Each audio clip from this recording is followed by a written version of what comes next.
क्या आप तैयार हैं उन राजों को जानने के लिए जिन्हें लोग अपने दिलों में दबाए रखते हैं? एक ऐसी दुनिया में कदम रखने के लिए जहां डर, रहस्य और अजीब घटनाएं सच्चाई से भी ज्यादा खौफनाक होती हैं। यहां हर कहानी में कुछ ना कुछ अजीब छुपा होता है। हर मोड़ पर एक नई आत्मा, एक नया भूत और एक नया रहस्य आपका इंतजार करता है। अगर आप सोचते हैं कि आप डर का सामना कर सकते हैं, तो आपके लिए कुछ और इंतजार कर रहा है। लेकिन याद रखिए, यहां सिर्फ डर नहीं है, यहां हर कहानी के पीछे एक अदृश्य ताकत है। खौफनाक घटनाओं का सिलसिला शुरू होने वाला है और आप इसे मिस नहीं करना चाहेंगे। तो चलिए, इस डरावने सफर पर हमारे साथ कदम रखें, जहां हर कहानी आपको और भी डराने और चौंकाने वाली है। कभी कभी हमें लगता है कि हम जिंदगी को पूरी तरह से समझ चुके हैं, लेकिन जब हम किसी ऐसे राज्य से रूबरू होते हैं जो हमारी कल्पना से भी परे हो, तब हमें समझ आता है कि हमारे ज्ञान की एक सीमा होती है। ये कहानी एक छोटे से गांव की है, जहां रातों को अजीब आवाजें सुनाई देती थीं और लोगों के चेहरों पर डर और अजीब शांति का साम्राज्य रहता था। ऐसा क्या था उस गांव में जो किसी ने भी कभी किसी से सच नहीं कहा था? ये कहानी शुरू होती है उस गांव के एक परिवार से, जिन्होंने किसी ने सोचा भी नहीं था कि उनका सामना एक ऐसी शक्ति से होगा जो उनके जीवन को हमेशा के लिए बदल देगी। ये कहानी एक छोटे से गांव कालपुर की है, जो नेपाल के पहाड़ी इलाके में बसा हुआ था। गांव में आए दिन अजीब घटनाएं घटने लगी थीं। कोई भी रात बिना किसी डर के नहीं गुजरती थी। लोग कहते थे कि यह गांव शापित है, लेकिन किसी ने कभी सच्चाई का सामना नहीं किया।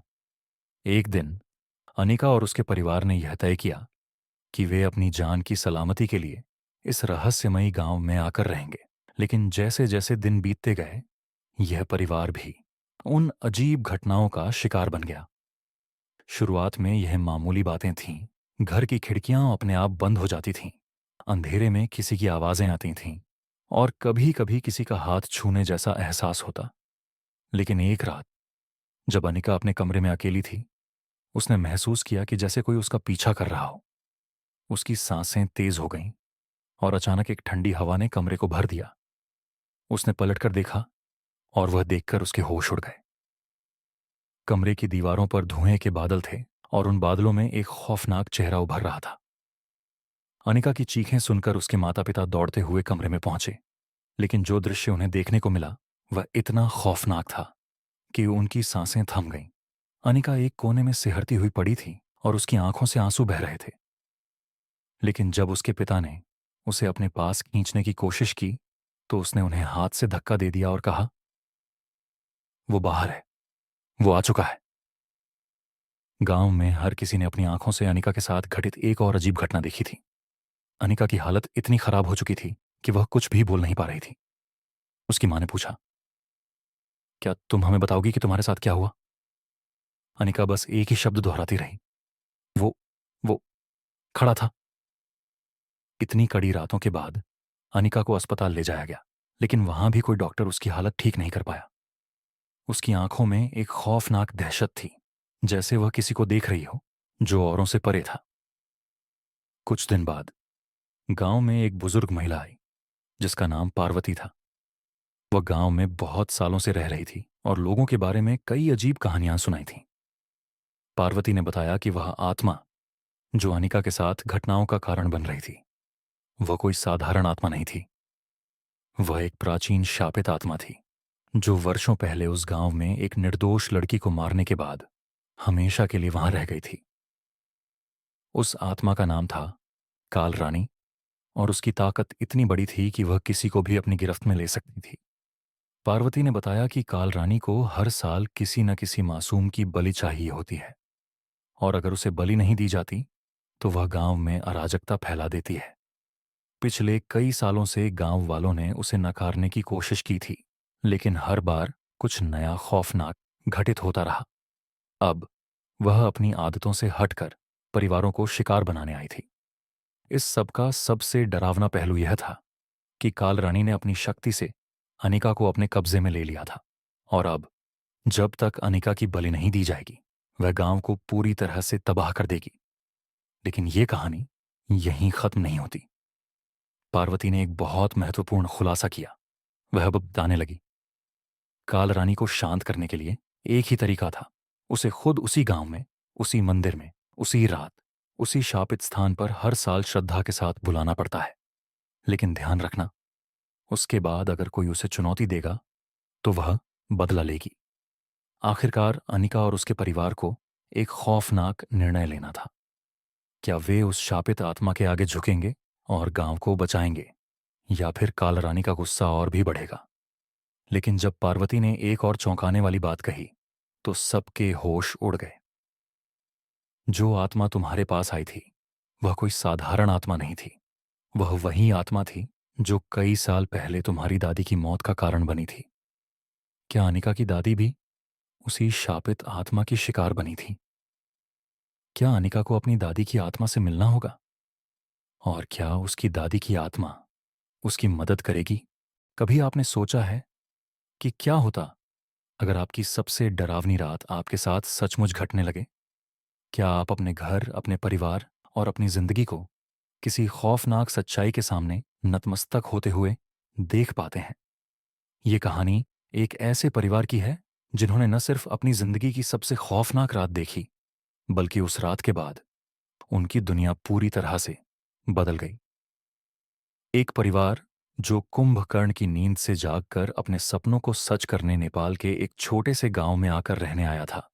मगर अब वे अपनी जान बचाने के लिए नहीं, बल्कि किसी छिपे हुए खतरनाक सच का सामना करने के लिए संघर्ष कर रहे थे।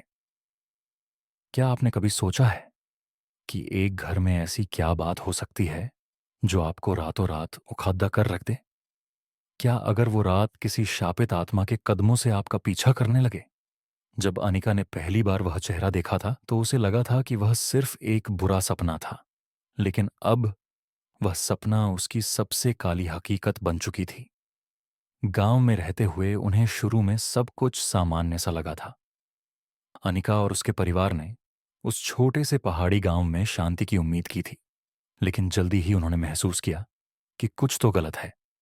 गांव में किसी से कुछ पूछो तो सब आंखें चुराते हुए टाल देते थे। कुछ अजीब सा था। पहले कुछ खौफनाक आवाजें, फिर अपने घर की दीवारों पर अचानक से बर्फीली हवाओं का फैलाव। किसी दिन गांव में लोग आते जाते दिखते, मगर उनकी आंखों में ऐसा खौफ था जैसे वे किसी भूत या साया से डरते हों। लेकिन जब वह भयावह रात आई तो अनिका का दिल दहल गया। उसने देखा था जैसे कोई उसकी खिड़की के पास खड़ा हो, उसे घूरते हुए।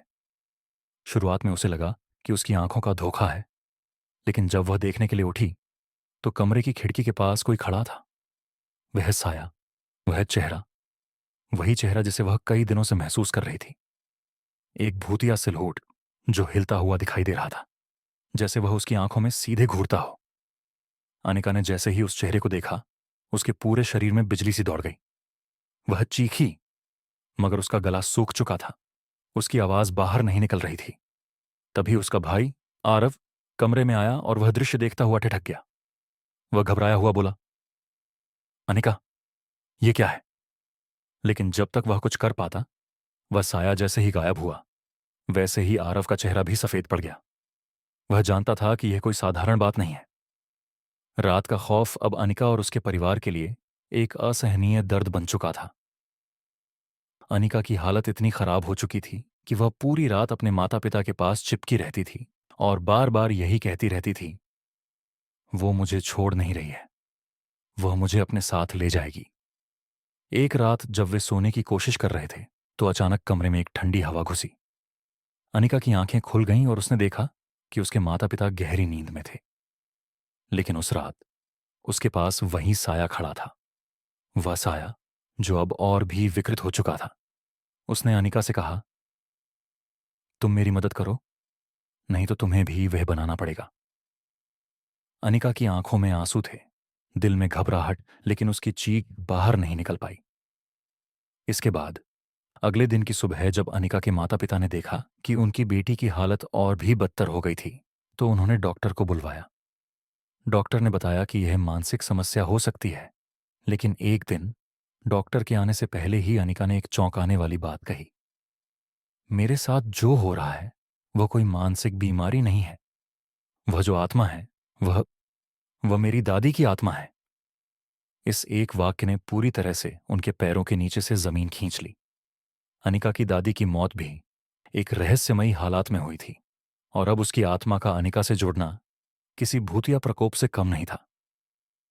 पार्वती देवी, जो पहले गांव में आई थीं, वह अब गांव वालों को समझाने आईं कि यह एक बड़ी आपदा की शुरुआत है। पार्वती ने बताया कि अनिका की दादी की मौत भी उसी शापित आत्मा काल रानी के कारण हुई थी।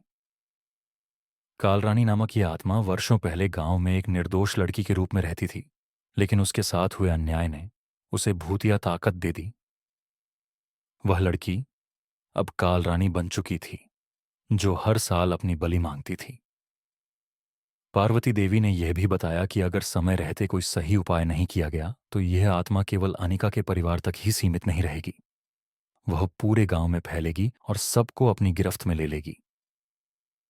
अनिका की दादी ने भी उसी आत्मा से एक बुरी लड़ाई लड़ी थी, मगर वह हार गई और उसकी जान ले ली गई। अब वही आत्मा अनिका को शिकार बना रही थी, क्योंकि उसका खून उसी में बहता था। पार्वती देवी ने अब एक खौफनाक तरीका बताया जिससे काल रानी को शांत किया जा सकता था। उन्हें अनिका को उसी स्थान पर ले जाना होगा जहां काल रानी की आत्मा हमेशा रहती थी। वह जगह थी गांव के बाहर स्थित एक पुराने मंदिर के भीतर। वहां पर एक प्राचीन तंत्र मंत्र से काल रानी को शांत किया जा सकता था, लेकिन वह रास्ता बेहद खतरनाक था। अगले दिन पार्वती देवी अनिका और उसके परिवार को मंदिर ले गईं। उस रास्ते पर घना जंगल था, जहां रात में केवल हड्डियां और सूनी आंखें नजर आती थीं। अचानक जैसे ही वे मंदिर के पास पहुंचे, वहां से एक डरावनी आवाज आई। तुम नहीं बच सकते। क्या अनिका और उसका परिवार काल रानी को शांत कर पाएगा? क्या पार्वती देवी का तंत्र मंत्र सही से काम करेगा, या यह सब एक और खौफनाक भ्रम होगा? यह कहानी तब से शुरू हुई थी जब एक छोटे से गांव में रहने वाले एक परिवार ने अपनी जिंदगी को सुरक्षित और शांति से जीने का सपना देखा था। लेकिन कभी उन्होंने यह नहीं सोचा था कि यह सपना एक दिन उनके लिए सबसे खौफनाक सच बन जाएगा।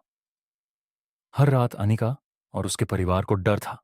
जैसे ही अंधेरा घिरता, कोई न कोई अजीब घटना घटने लगती थी। गांव के लोग उन घटनाओं को अनदेखा करते थे, मानो यह सब उनका पीछा कर रही आत्मा का एक हिस्सा हो। एक ऐसी आत्मा जो रात के सन्नाटे में अपने ठंडे हाथों से उन्हें घेरने की ताकत रखती थी। लेकिन उस रात जब अनिका और उसके परिवार ने पार्वती देवी की सलाह पर मंदिर जाने का निश्चय किया, तो उन्हें नहीं पता था कि उनका सामना एक ऐसे खौफनाक सच से होने वाला है जिससे बचना अब नामुमकिन होगा। क्या वह उस आत्मा से बच पाएंगे जो उन्हें अपना शिकार बनाने के लिए उनकी आत्मा के पीछे पड़ी थी? गांव से बाहर घने जंगल में स्थित मंदिर तक पहुंचने का रास्ता भी बहुत खौफनाक था। पार्वती देवी के साथ अनिका और उसके परिवार ने डरते हुए उस रास्ते पर कदम रखा। जैसे जैसे वे जंगल में घुसते गए, हवा में अजीब सी खामोशी थी। अचानक अंधेरे में एक आवाज आई, जैसे किसी का पैर जमीन पर दबा हो, और फिर उस आवाज का पीछा करते हुए उनके सामने एक धुंधला साया उभरा। अनिका की चीख निकल गई। ये ये क्या है? उनका दिल दहला हुआ था, लेकिन पार्वती देवी ने उन्हें सांत्वना दी। डरो मत, ये काल रानी का संकेत है, हम सही रास्ते पर हैं। लेकिन जैसे ही उन्होंने कदम बढ़ाया, सामने आए एक बड़े शिलास्थल पर अचानक से उभरे अजीब आकृतियां। यह आकृतियां ऐसी थीं जैसे बर्फीले तूफान के बीच कोई आत्मा खड़ी हो। वे आकृतियां धीरे धीरे उनके पास बढ़ने लगीं। अचानक एक अजीब सी कर्कश आवाज आई, और उसके बाद सामने एक चेहरा प्रकट हुआ जिसमें केवल आंखें और तेज चमकते हुए दांत दिखाई दे रहे थे। वह चेहरा अनिका के चेहरे से चिपकने लगा और उसे घूरने लगा, जैसे वह अनिका की आत्मा को निगलने वाला हो। पार्वती देवी ने तुरंत तंत्र मंत्र करना शुरू किया, लेकिन उस दौरान एक और भयानक घटना घटी। एक प्रचंड हवा का झोंका आया और पूरे स्थान को घेरते हुए हवा में चमत्कारी रूप से गोलियां घूमने लगीं। अनिका और उसके परिवार के होंठ सूख गए। वे समझ नहीं पा रहे थे कि यह सब क्या हो रहा था। पार्वती देवी ने डरते हुए कहा, यह वही आत्मा है जो कई सालों से इस गांव को परेशान कर रही है। ये काल रानी का शाप है जो कभी नहीं टूट सकता। इस आत्मा को हराने का एक ही तरीका है, तुम्हें अपने भीतर से कुछ खोना होगा। अनिका की आंखों में आंसू थे। वह डर से कांप रही थी। क्या खोना होगा? उसने पूछा। पार्वती देवी ने बड़े दुख के साथ उत्तर दिया, तुम्हारी सबसे कीमती चीज, तुम्हारा प्यार, तुम्हारी आत्मा। अगर तुमने इसे नहीं त्यागा तो वह आत्मा तुम्हें पूरी तरह से निगल जाएगी। अनिका अपने माता पिता से लिपट गई। मैं नहीं जानती कि यह क्या हो रहा है, लेकिन मैं आपको खोना नहीं चाहती। मुझे ऐसा नहीं करना चाहिए। अनिका रो रही थी और उसके आंसुओं ने उसके माता पिता का दिल छला लिया। वे जानते थे कि वे अपनी बेटी को कैसे बचा सकते हैं, लेकिन क्या वे अपनी जान की कीमत पर उसे बचा सकते थे? तभी एक और खौफनाक घटना घटी। वह चेहरा जो अभी तक अनिका के सामने था, अब धीरे धीरे उसके माता पिता के पास गया।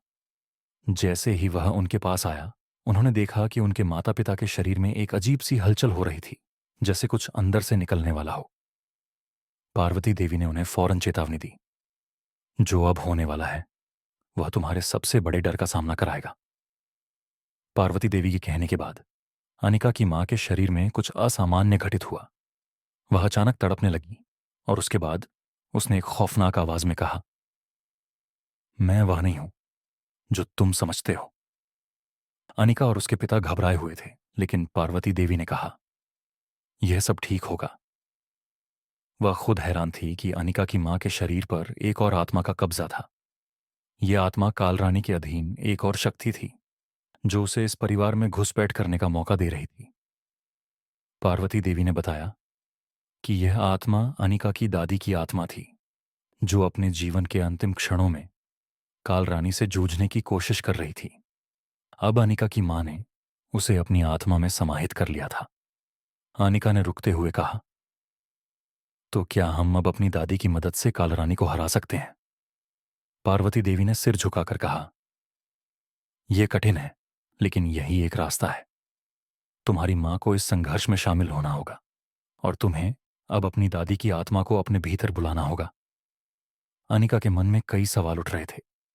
क्या वह अपनी मां को खोने के बाद दादी की आत्मा को फिर से देख पाएगी? क्या वह कालरानी से लड़ने के लिए तैयार थी, या फिर उसका दिल उसे छोड़ने वाला था? जब पार्वती देवी ने तंत्र मंत्र किया तो पूरे वातावरण में एक अजीब सी कंपन शुरू हो गई। जैसे ही यह मंत्र खत्म हुआ, अनिका की मां का शरीर अजीब तरीके से झुकने लगा। क्या वह अपनी दादी की आत्मा को बुला सकी? और क्या वह कालरानी से लड़ने के लिए एक नई शक्ति पा सकती थी? यह सब अगले एपिसोड में खुलासा होगा, क्योंकि एक और रहस्य सामने आने वाला है। क्या अनिका और उसके परिवार को अपने अंधेरे अतीत का सामना करना होगा? क्या कालरानी का रहस्य खत्म होगा, या यह सिर्फ एक नया अध्याय होगा? एक अजीब सी खामोशी ने जंगल को घेर लिया था। वह रात, जब हर कोई डर से कांप रहा था, वह रात अनिका के परिवार के लिए एक मोड़ लेकर आई थी। वे उसी मंदिर में खड़े थे जहां से उनका डर और दुख बढ़ता जा रहा था, पर अब उनकी आंखों में एक उम्मीद की चमक थी, क्योंकि पार्वती देवी ने जो रास्ता दिखाया था वह उनके जीवन की आखिरी उम्मीद बन चुका था। उस रास्ते पर चलने से पहले अनिका को यह समझ में आ गया था कि जीवन में कभी कभी हमें अपने डर का सामना करना ही पड़ता है, और कभी कभी यह डर हमारे भीतर छिपी ताकतों को जागृत कर देता है। क्या वह डर और आत्मा का सामना कर पाएगी? क्या वह अपने परिवार को उस शापित आत्मा से बचा पाएगी, या फिर यह पूरी दुनिया अंधेरे में डूब जाएगी? जैसे ही पार्वती देवी ने मंत्रोच्चारण करना शुरू किया, मंदिर में एक अजीब सी हलचल मच गई। हवा ने अचानक अपनी दिशा बदल दी और ठंडी सर्दी बढ़ने लगी। अनिका का दिल धड़क रहा था। वह जानती थी कि अब कोई वापस नहीं लौट सकता। उसकी मां की हालत बिगड़ चुकी थी। वे समझ रहे थे कि कालरानी की आत्मा उनके साथ खेल रही थी। अनिका की मां के शरीर में अब एक और विकृत परिवर्तन हो रहा था। जैसे ही वह शापित आत्मा की चपेट में आई, उसकी आंखें पूरी तरह से सफेद हो गईं और उसकी आवाज अजीब हो गई। सभी की आंखों में डर था, लेकिन पार्वती देवी की आंखों में एक अजीब सा आत्मविश्वास था। वह जानती थी कि इस बार कुछ अलग होने वाला था। यह अंतिम लड़ाई है। पार्वती देवी ने गहरी सांस ली और कहा। जैसे ही वह शब्द बोले, मंदिर की दीवारों पर अजीब सी आवाजें गूंजने लगीं। यह वह आवाज थी जो कभी अनिका के सपनों में गूंजती थी। वह आवाज अब पास आ रही थी, जैसे काल रानी खुद उनसे बातें करने आ रही हो। अचानक सब कुछ ठंडा हो गया और एक भयानक दृश्य सामने आया। अनिका ने देखा, एक काले साये में लिपटी हुई एक विकृत आकृति उनकी मां के पास खड़ी थी। यह आकृति धीरे धीरे उनके मां के शरीर में समाने लगी। अब तुम मेरी हो और मैं तुमसे कभी नहीं जाऊंगी, उस आकृति ने एक खौफनाक हंसी में कहा। लेकिन तभी अनिका ने अपनी पूरी ताकत लगाई और एक तीव्र चीख मारी।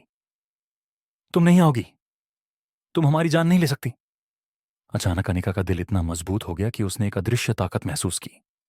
उसकी दादी की आत्मा ने उसे भीतर से शक्ति दी थी। ये शक्ति अब काल रानी से लड़ने के लिए पूरी तरह से तैयार थी।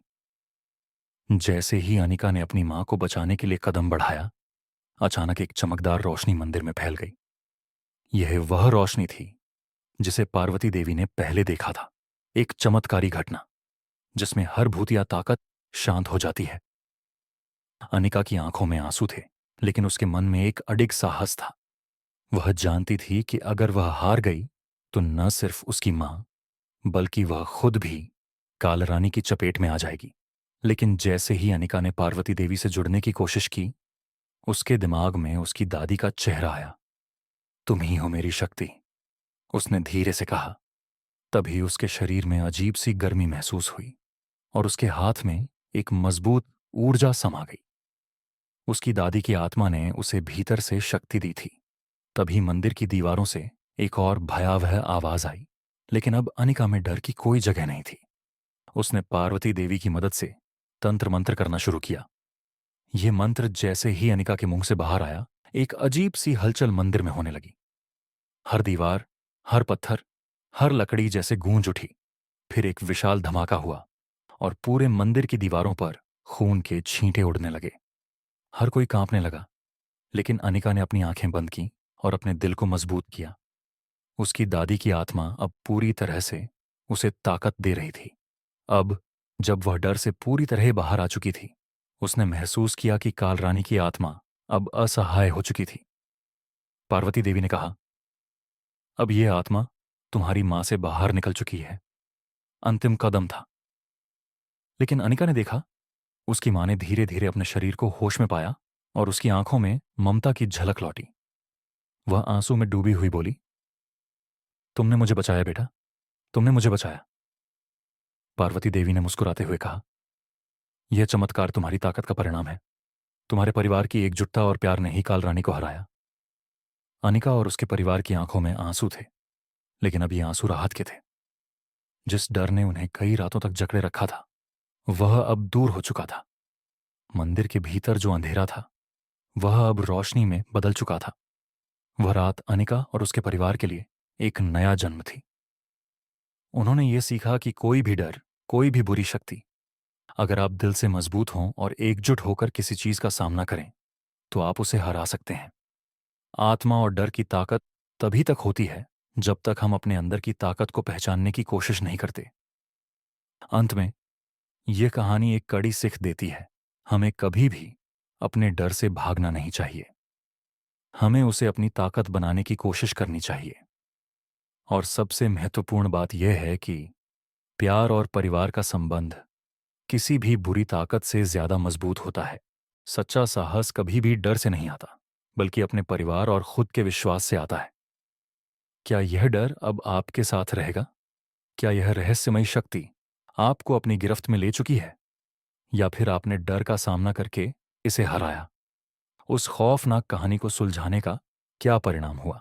हम जानते हैं आपको और चाहिए। हमारा सफर यहीं खत्म नहीं होता। अगली बार कुछ और भयावह और रहस्यमय घटनाएं आपका इंतजार कर रही होंगी। वह खौफ, वह रहस्य, वह भूतिया घटनाएं, सब कुछ और भी डरावना होगा। अगर आप और चाहते हैं तो हमारे चैनल को सब्सक्राइब करें। अगली कहानी की गहराई में जाने से पहले एक बार फिर सोचें, क्या आप सचमुच तैयार हैं? क्या आप डर से बच पाएंगे, या वह डर हमेशा आपके साथ रहेगा? क्योंकि अगली बार जब हम मिलेंगे तो आपको अंधेरे में और भी रहस्य मिलेंगे। तब तक सतर्क रहें और हमेशा याद रखें, अंधेरे में कुछ और भी है।